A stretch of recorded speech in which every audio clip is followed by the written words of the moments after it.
foi, Deutéronome 32, verset 1er. Et nous voyons particulièrement la troisième partie de ce message. Deutéronome, chapitre 32. Alors, c'est Moïse qui parle et qui dit « Cieux, prêtez l'oreille et je parlerai. Terre, écoute les paroles de ma bouche. Que mes instructions se répandent comme la pluie, que ma parole tombe comme la rosée, comme des ondées sur la verdure, comme des gouttes d'eau sur l'herbe. Car je proclamerai le nom de l'Éternel, rendez gloire à notre Dieu. Il est le rocher, ses œuvres sont parfaites, car toutes ses voies sont justes. C'est un Dieu fidèle et sans iniquité. Il est juste et droit. S'ils se sont corrompus, à lui n'est point la faute. La honte est à ses enfants, race fausse et perverse. Est-ce l'Éternel que vous en rendrez responsable, peuple insensé et dépourvu de sagesse? N'est-il pas ton Père, ton Créateur? N'est-ce pas lui qui t'a formé et qui t'a affermi? Amen. Gloire à Dieu. Que Dieu soit béni. Alors, nous avons ici des exhortations de la part de Moïse et nous voyons donc ce message qui nous fait considérer la foi. Et je dirais plutôt la foi véritable et non pas ce qui peut être, je dirais, envoyé ici et là comme j'ai la foi ou j'ai beaucoup de foi ou ainsi de suite.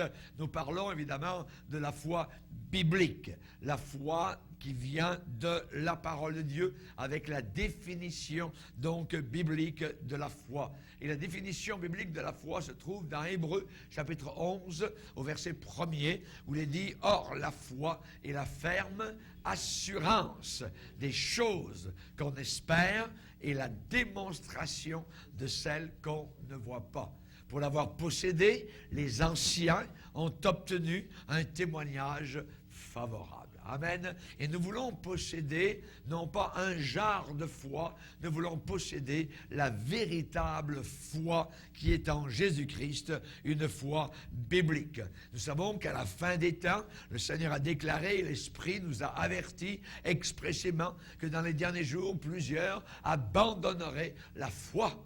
Abandonnerait la foi, littéralement, donc s'éloignerait totalement de la foi biblique, voyez, pour évidemment s'attacher peut-être à d'autres foi, à d'autres croyances, à des évangiles qui ne sont pas l'évangile véritable. Hein, et on sait que l'apôtre Paul a dit, si quelqu'un vous annonce un autre évangile que celui que nous vous avons annoncé, qu'il soit anathème, c'est-à-dire maudit. Nous avons vu au travers de cette semaine de jeûne et prière que la foi, tout d'abord, était une offrande. Nous avons vu l'exemple d'Abel qui a offert. Il a dit, c'est par la foi que Abel a offert. Et la foi, bien, c'est s'offrir nous-mêmes.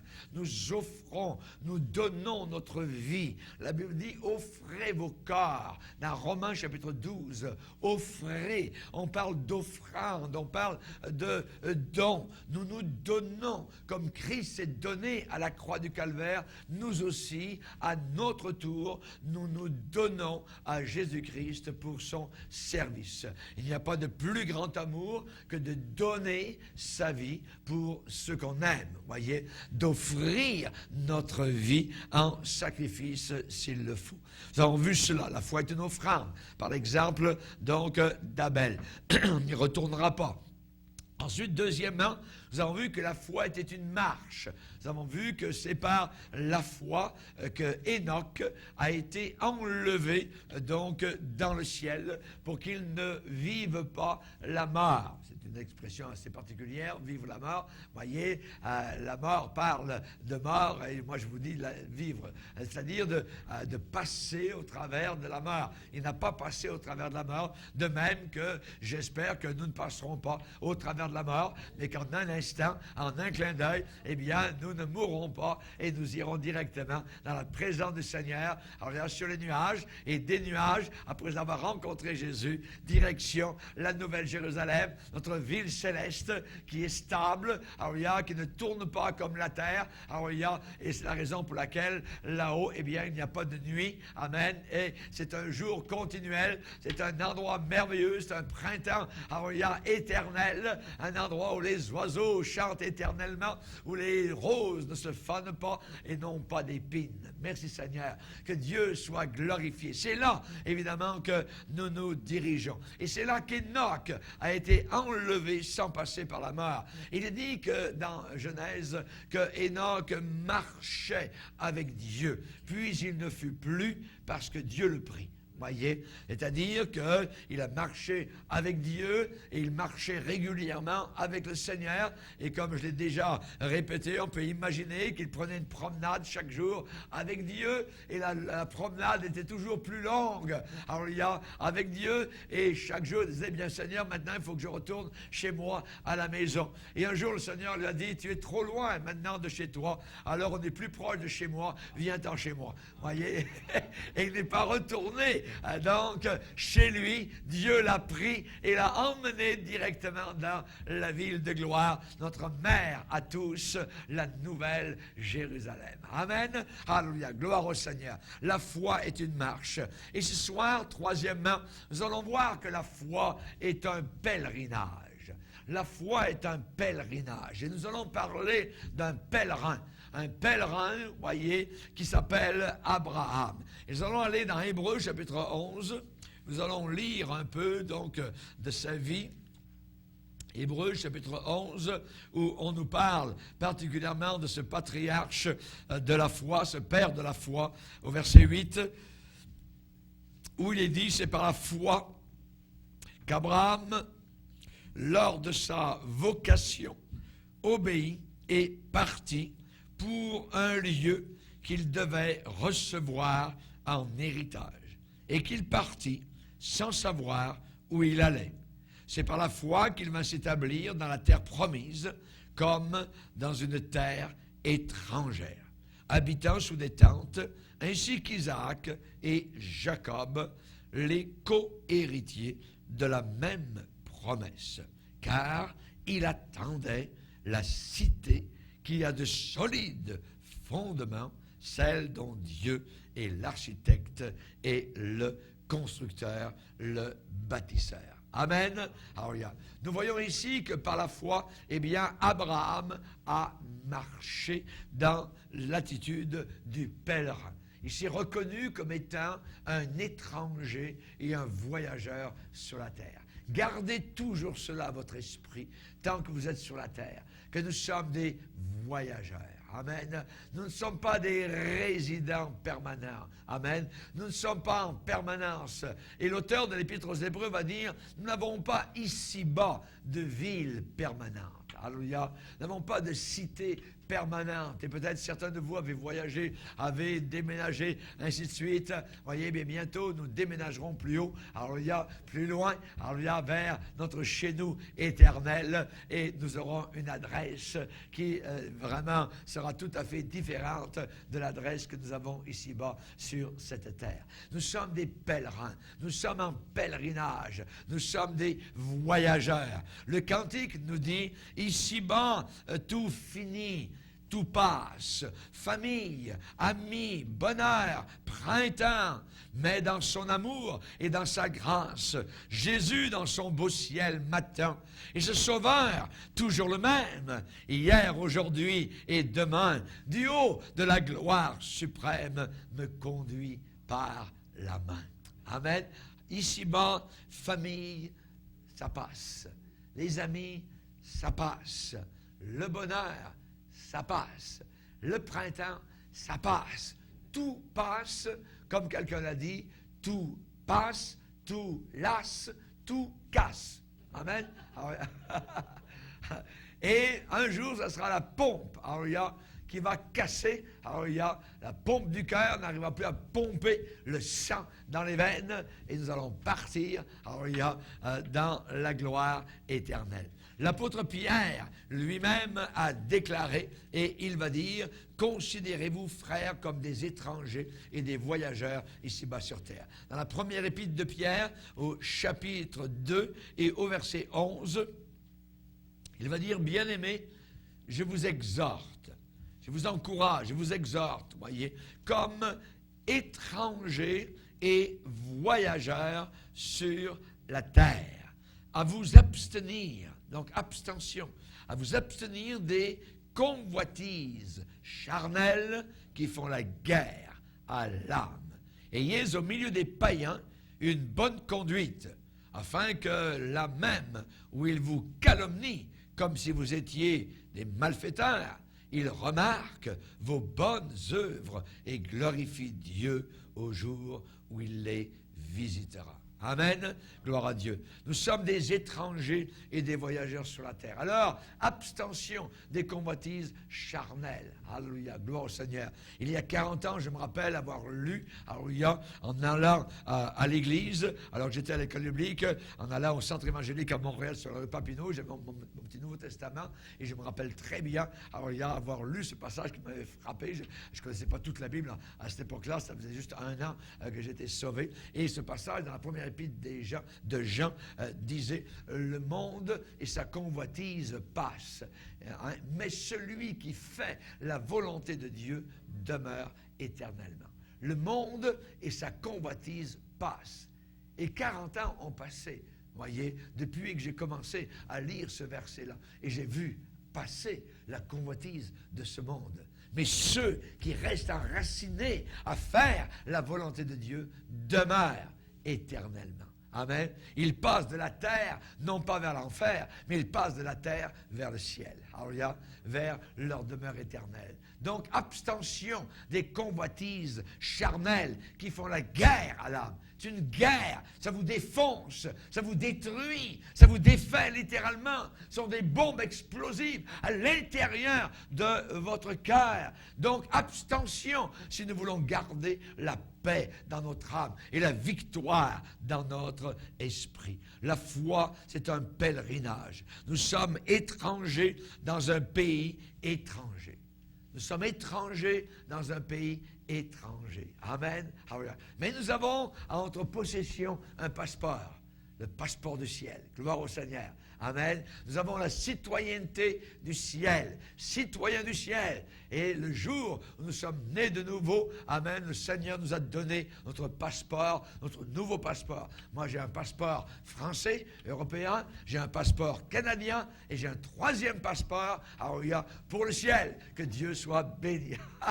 J'ai 3 citoyennetés. Que Dieu soit béni. Alléluia. Mais la plus belle, c'est d'être citoyen du ciel. Amen. Être citoyen du ciel. Que Dieu soit béni. Étranger dans un pays étranger. On va lire, évidemment, l'appel d'Abraham dans Genèse, chapitre 12.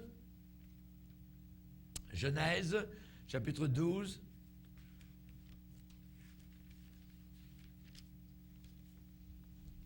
Et là, c'est l'appel d'Abraham.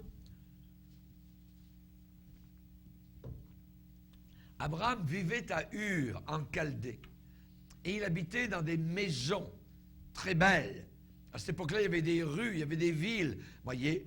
Mais le Seigneur l'a demandé de quitter tout cela pour habiter sous des tentes et de s'en aller sans savoir où il s'en allait.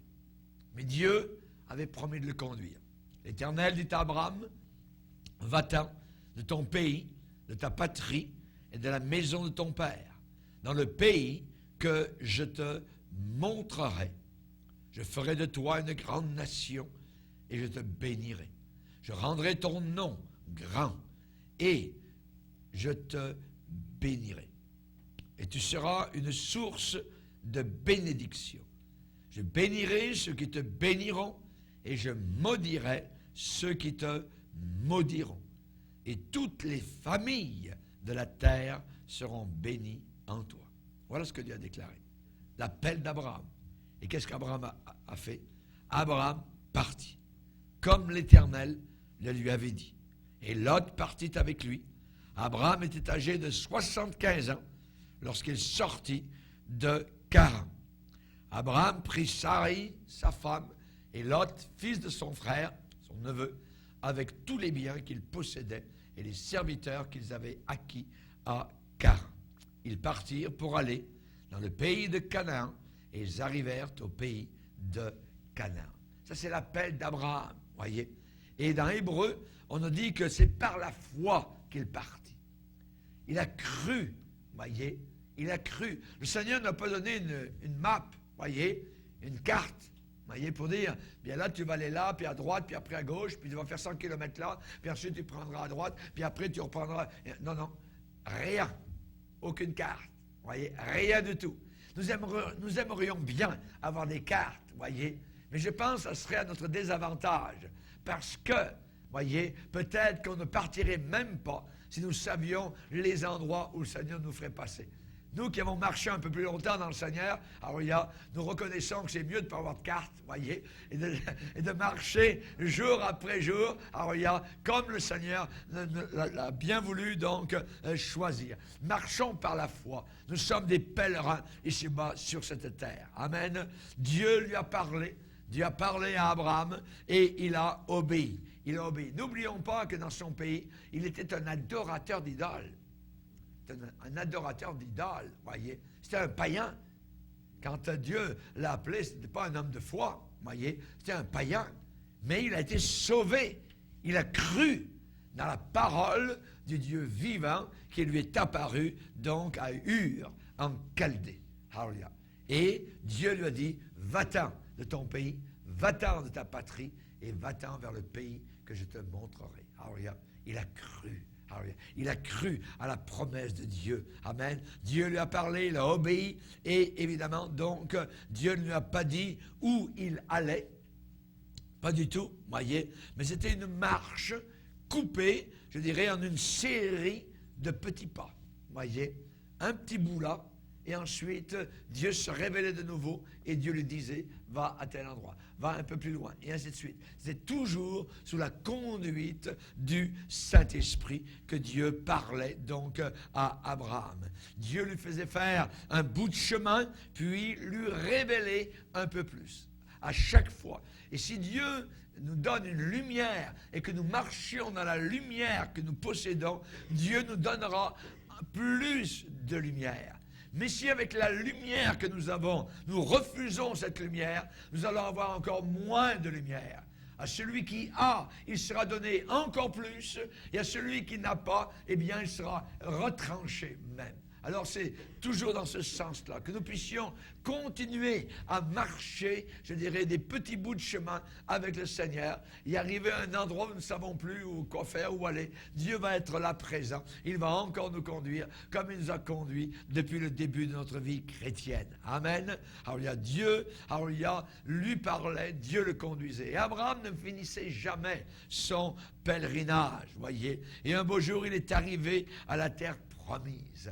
Mais cette terre promise, il savait que ce n'était pas là le bout du sentier. Il attendait une ville.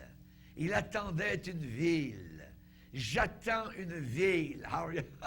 Gloire à Dieu. J'attends une ville de lumière. Amen. Une ville de gloire suspendue là-haut, quelque part, au-dessus des étoiles. Alléluia. Une ville merveilleuse, un joyau d'or. Amen. Illuminé par la gloire de l'agneau, qui est la lumière éternelle qui illumine cette ville où des millions et des milliards de personnes se trouvent avec les milliards d'anges, d'archanges, de séraphins qui adorent, qui louent et qui bénissent le Seigneur de gloire. Amen. Nous avons hâte d'en finir ici-bas sur terre pour nous retrouver là-haut dans la gloire, passant sur les portes de gloire et entrant dans la présence même du Père. Alléluia. Sur le grand boulevard, amen, de la ville, de la rue principale, pavé d'or, nous entrerons et là-bas au bout, illuminant une immense montagne de gloire avec un trône trône puissant sur lequel deux grands bras nous attendent,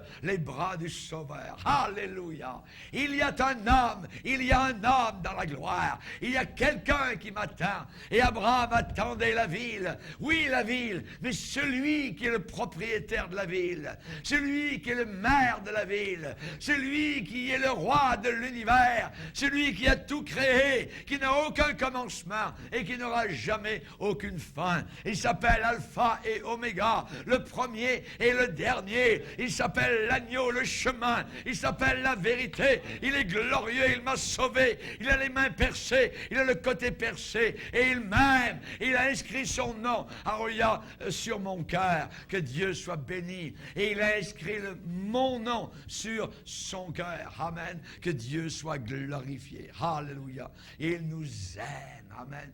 Le sacrificateur de l'Ancien Testament portait des rangées de pierres précieuses. Amen. Une pour chaque tribu. Il les portait sur son cœur. Et mon sacrificateur céleste nous porte tous sur son cœur. Amen. Que Dieu soit glorifié. Nous sommes des diamants en sa présence et sur sa couronne. Gloire à Jésus. Gloire au Sauveur. Ah, les pauvres terriens, les pauvres matérialistes qui regardent leur petit compte en banque, qui regardent uniquement leur petite maison de poussière qui va s'écrouler ou brûler un jour. La parole de Dieu nous incite à nous montrer la différence entre ceux qui ont la foi vivante et ceux qui ne l'ont pas. David a prié au psaume 39 et il a dit: écoute ma prière éternelle et prête l'oreille à mes cris. Ne sois pas insensible à mes larmes, car je suis un étranger chez toi. Je suis un étranger chez toi, un habitant comme tous mes pères. Alléluia. Un habitant, simplement quelqu'un de passager, amen, sur cette terre. Psaume 39, verset 13. Et encore, nous avons un autre passage qui nous montre la futilité, cette vie terrestre, dans Psaume 119. Psaume 119, un peu plus loin. Alléluia. Alléluia, gloire à Dieu. Et au verset 17, la prière du psalmiste, verset 17, fais du bien à ton serviteur pour que je vive et que j'observe ta parole. Ouvre mes yeux pour que je contemple les merveilles de ta loi. Je suis un étranger sur la terre. Je suis un étranger sur la terre. Ne me cache pas tes commandements. Mon âme est brisée par le désir qui toujours la porte vers tes lois. Tu menaces les orgueilleux, c'est maudit.